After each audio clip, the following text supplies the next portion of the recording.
हसत खेळत जगूया, हसत खेळत जगूया, हसत खेळत जगूया, हसत खेळत जगूया, हसत खेळत जगूया, हसत खेळत जगूया. राधा ही बावरी हरीची. अहो कमावणी आहात का? दार उघडाय म्हणजे घरात असायलाच पाहिजे. हो हो हो, मुद्दामूनच उघडे ठेवलंय मी. काय आहे, तुमच्यासारख्या शेजाऱ्यांनीला दारावर डोअरबेल वाजवण्याचा किंवा टकटक करायचा त्रास नको ना म्हणून. अहो त्यात कसला आलाय त्रास? शेजाऱ्यांचा खूप त्रास सहन केला आम्ही. आता तरी नको ना. नको ग बाई, सवय झाली आता आम्हाला. म्हणजे त्रास हवा की काय? नाही नाही नको. मग तुम्ही कशाला त्रास द्यायला आलात? आपलं म्हणजे काय काय काम आहे तुमचं? काही काम नाही हो, तुम्ही आमच्या नव्या शेजारी. अहो आज नाही आलोत आम्ही. हो 1 वर्ष झालं, पण नव्या शेजारणीच्या मुलाची पहिलीच परीक्षा नाही का? अहो पहिलीच परीक्षा कुठे? अभय माझा 9वीत आहे. आतापर्यंत किती तरी परीक्षा दिल्यात त्याने. अहो पण शेजारणीचा मुलगा म्हणून पहिलीच परीक्षा नाही का? मग शुभेच्छा द्यायला आलात वाटतं. नुसत्या शुभेच्छा नाही काही. मग काही टिप्स वगैरे द्यायला आलात? हो, 9वीत खूप अभ्यास करावा लागतो. 9वी नंतर 10वी, कलाटणी देणारी 10वी. कशाला गलाटणी? आयुष्याला. अहो आमचा दीपक 10वीत आहे, त्याला काही जास्त अभ्यास करावा लागत नाही. शिवाय तो जात्याच हुशार आहे. जात त्याचं कौतुक करा मग. त्याची सर कुणालाच येणार नाही. तो खूप हुशार आहे. अहो क्लासमध्ये जे शिकतो तेच करतो. घरी येऊन रिव्हिजन करण्याची गरजच लागत नाही त्याला. अगं बाई, हेच सांगायला आलात का? नाही हो. मग तुमचा दीपक माझ्या अभयसारखा आहे की नाही हे विचारायला आलात? आमच्या दीपक सारखा तो असणं शक्यच नाही. अहो आमच्या दीपक सारखं होण्यासाठी त्याला घोक्कमपट्टी करावी लागेल. आता नाही एखाद्या मुलाच्या लक्षात राहत. काही जणांची मेमरी वीक असते. पण खरंच सांगते, आमच्या दीपक सारखं कुणालाही जमणार नाही. पण तुम्हाला सांगते, 9वीचं वर्ष काही साधं सुद्धा नाही. आशाबाई तुम्ही ना प्लीज बरं का, तुम्ही. काय का तू इथे आणि मी बाहेर ताटकळतोय बंद दारासमोर. अय्या, आज तुम्ही लवकर आलात. चूक झाली का? परत जातो हो तर. कमावणीने काय उपदेशाच्या डोस पाजायला आली होतीस की काय इकडे? अहो नाही, तुमच्या दीपकचं गुणगान आणि माझ्या अभयचा पाण उतारा करायला आल्यात ह्या. नाही नाही, सुधराचीच नाहीस कधी तू. कोण मी? तुम्ही नाही हो, ही आमची आशा. नाव हिचं आशा, पण लोकांना सगळीकडे निराशाच वाटत फिरत असते. कसल्या निराशा वाटल्या हो मी? नाहीतर काय. हे बघा, तुम्हाला भांडायचं असेल ना तर प्लीज तुम्ही तुमच्या घरी जाऊन भांडा. एखादा प्रवेश निषिद्ध असावा ना, तसं ह्यांचं घर भांडण निषिद्ध आहे वाटतं. हे बघा, तसं काही नाहीये. म्हणजे कसं आहे, म्हणजे तुमचं घर भांडण्यासाठी राखीव आहे वाटतं. तुम्हाला कळत नाहीये का? माझा लेक तिकडे आतमध्ये बेडरूम मध्ये अभ्यास करतोय. परीक्षा आहे त्याची उद्या. कर कर कर म्हणा. चांगले पर्सेंट मिळव. आणि चांगले पर्सेंट नाही मिळाले तर नापास हो. पण चांगले पर्सेंट मिळवून पास हो. अहो हल्ली मुलं 96-97% मार्क्स मिळवतात. आता आमचा दीपकच. वहिनी, तुम्ही हिचं काही ऐकू नका. अहो हल्दीच्या मुलांना आपली जबाबदारी कळते. अगदी अडाणी आई वडिलांची मुलं देखील चांगली शिकतातच ना. आणि 10वीचे विद्यार्थी तर स्वतःला इतका तयार करतो की त्यांना चांगलं माहिती असतं, चांगले पर्सेंटेज मिळाले नाही तर चांगलं कॉलेजही मिळायचं नाही आणि चांगल्या मैत्रिणी म्हणजे मित्र मैत्रिणी सुद्धा मिळायच्या नाहीत. खरंय. असा विचार आपल्या दीपक सारखी मुलं करतात. यांचा अभय आपल्या दीपक सारखा विचार करू शकत नाही. बस बस करा आता. खूप शायनिंग झालं, आता वीज कपात करा. तुम्ही वहिनी हिचं काही मनावरती घेऊ नका. चला आता, तुम्हाला म्हणतोय चला. काय कटकट या बाईची. शी.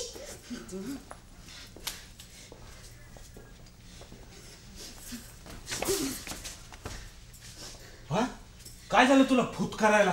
फुत करत नाहीये मी, धूत करतेय. कोणाला? मला?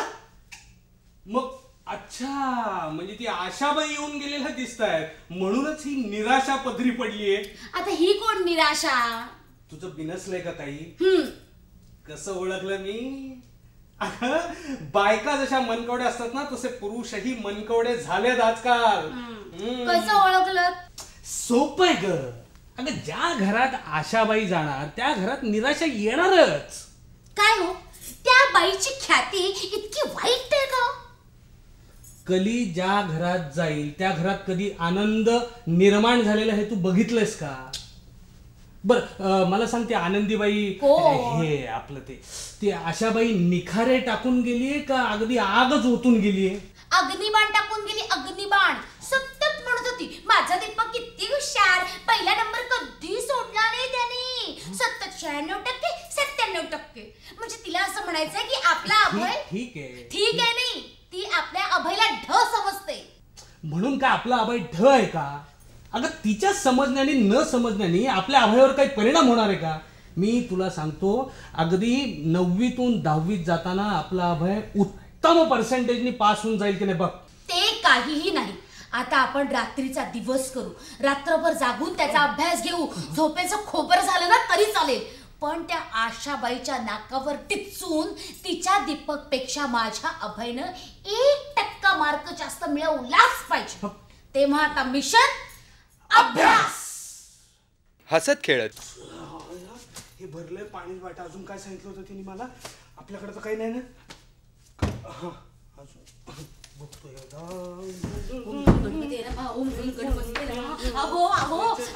त्याची स्कूल बॅग भरलीत का तुम्ही? आता परीक्षेला जाताना स्कूल बॅग काय करायची बाई तुला? हो, स्कूल बॅग म्हणजे नुसती वह्या पुस्तकं नाही हो. त्याची ती वॉटर बॅग, त्याच्यानंतर मिनी टॉवेल, त्याच्यानंतर पेन. हो पेन भर. हे बघ, अर्धा डझन पेन भरलेत बघ. अर्धा डझन नाही हो, डझन भर तरी भरा. डझन भर कशाला? अगं तुझं ना टू मच होत आहे. काही टू मच वगैरे नाही बरं का. एखाद्या पेनातली रिफिल संपली, एखादं पेन हरवलं, तुटलं, फुटलं, नाही मला कुठली रिस्क घ्यायची नाहीये. या वर्षी काही झालं तरी त्याला चांगले टक्के मिळायलाच हवेत. हा बरोबर. इतका आपण जागून अभ्यासही घेतलाय त्याचा. किती रात्रभर जागलो. अभ्यास आहे की अभ्यास फक्त केला. हो, आणि आपण काही एवढा आमच्या लहानपणी अभ्यास केला नव्हता. खरं, आपण तरी अभ्यास एवढा केला असता तर मी या अशा क्लर्कचा मॅनेजर झालो असतो, आणि निदान सिनियर हेड क्लर्क तरी झालो असतो ना. आणि तू हाऊस वाईफ ऐवजी सर्व्हिस वाईफ झाली असतेस. असो, या विषयावर ना आपण बरं का नंतर बोलूया. मी त्याला आतून बोलवून आणते. दूध पिऊन झालं का बघते. अगं दुधाचं राहू दे. दही दिलंस का? अहो हो, तुळशीची पानं पण दिली. पानं? हो. अहो विसरलात तुम्ही? लहानपणी नाही का आपण परीक्षेला जाताना तुळशीचं पान खाऊन जायचो? अगं पण ते एकच पान आपण खायचो. तू पानं म्हणतेस? हो, आता किसा समजा फाटला आणि सगळी पानं पडली, मला कुठली रिस्क घ्यायची नाहीये बरं का. अच्छा. ये आलास बेटा, ये. हे बघ, हा आला. मला झोप येते. अरे काय सारखं झोप येते काय चाललंय तुझं? आज परीक्षा आहे ना बाळा, कशी झोप येते तुला? रात्रभर तुम्ही दोघांनी मला अजिबात झोपू दिलं नाही, मग येणार नाही का झोप? आता झोपेला काय देणं घेणं आहे माझ्या परीक्षेशी? ए राजा, हे बघ असं नाही बोलू. हा, असं नाही बोलू. अरे बिंजू फक्त 8 दिवसाचं कळ काढ. म्हणजे 8 दिवस मी झोपायचे नाही? अरे नंतर झोप काढ ना तू. मग काय तर, अरे उन्हाळ्याच्या सुट्टी त्याच्यातच घालव. झोपण्यात? मग डॅडी आता अति होते. काय आळस, जा तोंडावर पाणी मारून दे. जा झोप उडेल तुझी. जा. अगं सकाळपासून 10 वेळा तोंडावर पाणी मारायला लावलंस तू. का नाही लावणार? हा, सकाळी उठल्यापासून आई मला झोप येते याच्या व्यतिरिक्त काही बोलतच नाहीस तू. अगं मग येतेच ना, मी काही खोटं बोलतोय का? मान्य आहे बाबा, तुला मान्य आहे झोप येते. मग अरे बाळा, एक लक्षात घे, ते प्रोफेसर, डॉक्टर, इंजिनियर, अरे हे परीक्षेत असं परिश्रम करूनच एवढ्या मोठ्या पदाला पोहोचलेत ना. थोडेसे कष्ट घे बाळा. हो, लेक्चर नका देत बसू बरं का. परीक्षेची वेळ जवळ आली आहे. जा पटकन आवडा. मी तयार आहे, मी सोडून येतो ह्याला. आता तुम्ही कशाला? अहो 10 पावलांवर तर शाळा आहे. नाही राजा, अरे त्यासाठी तरी सुट्टी टाकली यार. तुला कसं कौतुक नाही रे. आमच्या लहानपणी आम्हाला किती वाटायचं नाही असं आईने असं हाताला धरावं, छानपैकी शाळेत सोडून यावं. नशिबात कुठे होतं. आमच्या आई वडिलांनी आम्हाला कधी असं विचारलं नाही. फक्त आम्ही प्रगती पुस्तक पुढे करायचं आणि आम्ही जिथे लावून घेऊ तिथे अंगठा लावायचे आणि फक्त एवढंच विचारायचे, काय रे बाबा, पास झालास का? हे बघा, मी जर पास व्हावं असं वाटत असेल ना तर तुमचे पास हो थांबवा. आता मला उशीर होतोय. 1 मिनिट बरं का अभय, तू पास होण्यासाठी चाललेला नाहीयेस. मग काय नापास होण्यासाठी चाललोय? तसं नाही रे, चांगले पर्सेंट मिळवून पास होण्यासाठी चाललायस, हे विसरू नकोस तू. म्हणजे अभ्यास विसरलो तरी चालेल पण पर्सेंटेज विसरू नको असंच ना? नाही, तू नको, मी मारू नको. परीक्षेला जायचं ना आता. मी बोल, अरे काढवा, अरे अभ्यास विसरलास तर तुला पर्सेंट मिळतील का? मग समज ना राजा. हा. हे बाळा, जा देवाच्या पाया पडलास का? अगं सकाळपासून तुझ्या सांगण्यावरून 50 वेळा पडलो असेल तर देवाच्या पाया. मला चांगले पर्सेंट मिळावे म्हणून नवस केले असेल. बहुधा तो देव माझ्या सततच्या मागणीला कंटाळला असेल. वरून म्हणाला असेल, वर्षभर कुठे होतास, आता परीक्षेच्या वेळेला माझी आठवण झाली का? तेही फक्त जास्त पर्सेंटेज साठी. ए राजा, देव काय विचार करेल याचा विचार तू का करतोय? हे बघ बाळा, देव असं काही विचार करत नाही. देव फार दयाळू असतो, कळलं का? तू कधी भेटलीस ग त्याला? मी ना लहान, ते जाऊ दे. पण हे बघ, तू देवाचा सतत धावा कर, कळलं का? त्याला विसरू नकोस. तो चांगली बुद्धी देईल तेव्हा लिहिशील पटापटा प्रश्नांची उत्तरं. आणि हे बघ, उत्तरं लिहिली ना की लिहिलेलं उत्तर पुन्हा वाचायचं. ते बरोबर लिहिलंय की नाही हे चेक करायचं, कळलंय का? आणि हे बघ अभय, एक प्रश्न सुद्धा ऑप्शनला सोडू नकोस हा. तो पर्सेंटेज कमी मिळतील. येतो. चला. चलायचं? चाललास कुठे? इकडे, ओ इकडे चालले लगेच. डॅडींच्या पाया पण. अरे चिराई हो. ए, मम्मीच्या पाया पड. ओ काय करताय? अगं ह्याला वा वा वा, चल लवकर सर येऊ. All the best. Neatly paper. हा हा. ऑल नीट भरले तुम्ही? अगं मी भरलंय नीट. तू पुढे होऊन, अरे तू बूट घाल आधी पटकन. चल, मी घेतो. आजकाल पालकांना घ्यावं लागतं. ए राजा, हे बघ नीट सगळ्या प्रश्नांची उत्तरं लिही, कळलं का? हा, हे बघ ते प्रश्नचिन्ह व्यवस्थित टाक, उद्गारवाचक चिन्ह व्यवस्थित सगळं लिही, पूर्ण विराम सगळं. आता जाऊ का? हा, जा. अगं आता निघू का? त्याच्या परीक्षेला जायला उशीर होईल. All the best, all the best. चल चल चल चल. गणपती नमः. नीट घाल रे शूज. बाळ जातो परीक्षेला, मन गेले चक्रावून, मन गेले चक्रावून. अहो कमावणी, भानावर या. गेले ते. या आलात तुम्ही? झाला का अभ्यास अभ्यासा? हो, अगदी रात्रभर जागून चांगला अभ्यास करून घेतला आम्ही त्याच्याकडनं. पण उद्याच्या रात्रीचं काय? आता रोज थोड्याच रात्री जागणार आहात, अशाने तब्येत नाही का बिघडणार? मग राहिली परीक्षा जागीच. शुभ बोलताच येत नाही का तुम्हाला? अहो सत्य तेच बोलले मी. पण तुमचं सत्य फार झोमरं असतं बरं का आशाबाई. अहो त्याच्याने काय होणार आहे? अहो आडात नसेल तर पोहऱ्यात कुठून येणार? तुमच्या अभयची मेमरीच नसेल आणि त्याची पात्रताच नसेल तर तुम्ही डोकं आपटून काय करणार? म्हणजे आम्ही प्रयत्नच करायचा नाही का? करा, प्रयत्न करा, पण चांगलं फळ देणारा प्रयत्न करा. अहो दगडावर डोकं आपटलं ना की दगडाचं काही होत नाही, आपलंच डोकं फुटतं. या आता. आणि हो, एक सांगायचंच राहिलं.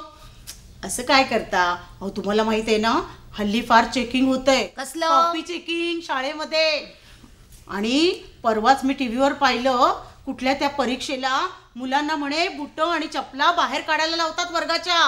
आशाबाई, या वर्षी तुमच्या दीपक पेक्षा माझा अभय 1% तरी जास्त मिळवेलच, आणि तेही प्रामाणिकपणे. हे खुलं चॅलेंज आहे तुम्हाला. हसत खेळत. शेवटी व्हायचं तेच झालं. आपला लेख उत्तम पर्सेंटनी पास व्हावा असं वाटत होतं ना आपल्याला. आता परीक्षाही नाही आणि काहीच नाही, संपलं सगळं. कारत्या, काय गरज काय होती रे तुला कॉपी करायची? इतके दिवस रात्रभर जागून अभ्यास केला होतास ना, 4 पेपर चांगले लिहिलेस आणि 5व्या पेपरला कुठून दुर्बुद्धी सुचली तुला कॉपी करण्याची? युजलेस. मग काय तर, अरे आम्ही जागलो ना त्यासाठी. अरे मी तर माझ्या साहेबांबरोबर भांडून रजा घेतली होती त्यासाठी. नाक कापलं समजं नाक. अरे तोंड दाखवायला जागा नाही ठेवली या नालायकाने. किती अपेक्षा होत्या रे तुझ्याकडनं, किती अपेक्षा होत्या. मी तर त्या आशाबाईला खुलं चॅलेंज केलं होतं की तुझ्यापेक्षा माझा मुलगा 1% जास्त मार्क मिळवेलच. नाक कापस. आता ती बाई माझं नाक कसं ठेचेल ना याची कल्पना सुद्धा करवत नाहीये मला. सूड उगवलास आमच्यावर. काय हो कमावणी, ऐकलं ते खरं आहे का? तुमचा अभय म्हणे कॉपी करताना पकडला गेलं ना वर्ष वाया. आता पुन्हा तुला परीक्षेला बसता येणार आहे? शिवाय बदनामी शाळेत, या सोसायटीत आणि भाऊजी तुमच्या ऑफिसातही. अशा गोष्टी वाऱ्यासारख्या पसरतात. तुम्ही फुंकर घालून अजून पसरवू नका ती. आता वाऱ्याला थोपवता येतं का? तरी कमावईनी मी तुम्हाला सांगत होते की बुद्धी अन्नानं पोट भरवता येतं तशी डोक्यात भरता येत नाही. लोकांनी सोन्याची सरी घातली म्हणून आपण काथ्याची दोरी घालू नये, फास लागतो. आशाबाई प्लीज. खोटं का बोलले मी? म्हणून तर त्याला कॉपीचा आधार घ्यावा लागला आणि त्यात बुद्धू निघाला म्हणून पकडला गेला. आशाबाई प्लीज प्लीज, आम्हाला आमच्या प्रॉब्लेम मध्ये राहू द्या. जाते मी. राहायला नाही आले का इथं? बघितलंस बघितलंस बघितलंस काय बोंबलून केली ती बाई. अख्ख्या बिल्डिंग भर बोंबलत सुटेल आता. अरे कुठल्या तोंडानं तुझ्या या नालायकपणाचं समर्थन करू मी आता? अभ्यास झाला नव्हता का तुझा? नाही नाही, त्याला ना आपल्यावर सूड उगवायचा होता. नाहीतर घेतलास, उगवला सूड. मोठा पराक्रम गाजवला असं वाटलं तुला? आपण हवेत होतो ना याच्या बाबतीत, पण ह्या कार्ट्यानं आपली सगळी हवाच काढून टाकली. नाक कापलंस आमचं. मोठा पराक्रम गाजवलास. अरे मी तर म्हणतो तुला कमा याला शाळेतून काढूनच टाक. अजिबात शाळेत जायची गरज नाही याला. नाहीतरी न शिकली सवरलेली मुलं ही हमालीच करतात ना. मग हाही न शिकला सवरलेला हमाली करेल बाहेर जाऊन. जा जा, त्याचं तोंड करतोस. नका त्याला इतकं नावमेद नामशेष नोवेर करू नका. अपराध कोणाच्या हातून होत नाहीत. अपराध हे सांगताय अपराध? हा काय कॉपी करणं हा चुकीचा आणि साधा अपराध वाटला तुम्हाला? तुमची बायको आत्ता जोडे मारून गेली आम्हाला. तुम्ही किती लागले हे मोजायला आला की बायकोचं समर्थन करायला आलात? नाही हो, मी माझ्या बायकोच्या वतीनं तुमची माफी मागायला आलोय. तिला बोलण्याचा काही पोच नाहीये. पोचल्या तुमच्या भावना पोचल्या. हो, पण तुम्हाला कॉपी करणाऱ्या मुलांच्या भावना समजून घ्यायच्या आहेत ना. अच्छा, म्हणजे तुमच्या समोर मोकळा होणार आहे का तो? हो, होणार ना मोकळा. का नाही होणार? नुसतंच आई वडील होऊन नाही चालत. मुलांना समजून घ्यावं लागतं. वेळ प्रसंगी त्यांच्या कलानं जावं लागतं. त्यांचे प्रॉब्लेम्स काय आहेत ते समजून घ्यावे लागतात. अभय बेटा बोल, तू कॉपी का केलीस? तुझा अभ्यास नव्हता झाला का? की कोणाच्या मित्रांच्या संगतीने तू कॉपी केलीस? का केलीस कॉपी? बोल बेटा. नाही. मग तुला कोणी फसवलं का? नाही. मग कॉपी केली असा तुझ्यावरती उगाच आला का? सांग मला, उगाच आला? तू कॉपी केलीस ना? हो. का रे, तू कॉपी का केलीस? बोल. आता त्याला काही इलाज नाहीये, पण आम्हाला समजून घ्यायचंय तू कॉपी का केलीस. तू घाबरू नको बेटा. हे बघ, तुझे आई वडील तुला आता काही बोलणार नाहीये. त्यांच्या वतीने मी हमी देतोय. तू बोल, का कॉपी केलीस बेटा? मला मम्मी डॅडीने कॉपी करायला भाग पाडलं. काय? हो, मी सॉलिड टक्क्याने पास झाल्याचं यांना पाहायचं होतं. ह्याने नाव कमवायचं होतं. त्यासाठी त्यांनी रात्रंदिवस माझ्यावर अभ्यास अक्षरशः लादला, तोही माझ्या कुवतीच्या बाहेरचा. रात्री जागरण झाल्यामुळे परीक्षेत झोपण्याशिवाय दुसरं काहीच सुचत नव्हतं. चांगले टक्के सोडा, नापास होण्याची भीती वाटत होती. तेव्हा ठरवलं निदान पास होण्यासाठी तरी कॉपी करायची. आणि म्हणून तू कॉपी केलीस.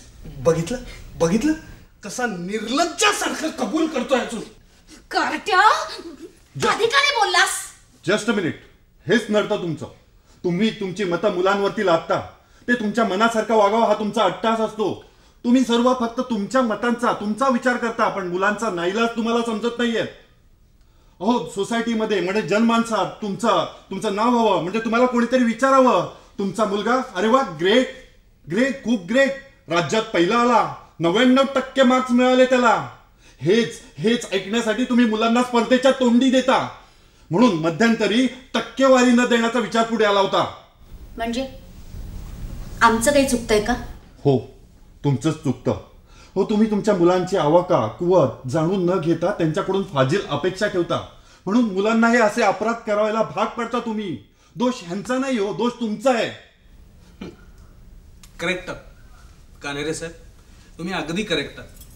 जगातली इतर हुशार मुलं बघितली ना की आपलाही मुलगा खूप हुशार असावा असं वाटतं, आणि त्यामुळे आपण आपल्या मुलावर जबरदस्ती करतो.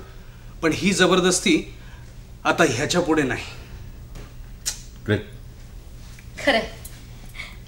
मग बघाच मी कसे पर्सेंटेज मिळवतो, ते पण कॉपी न करता. शाबास. बात आहे.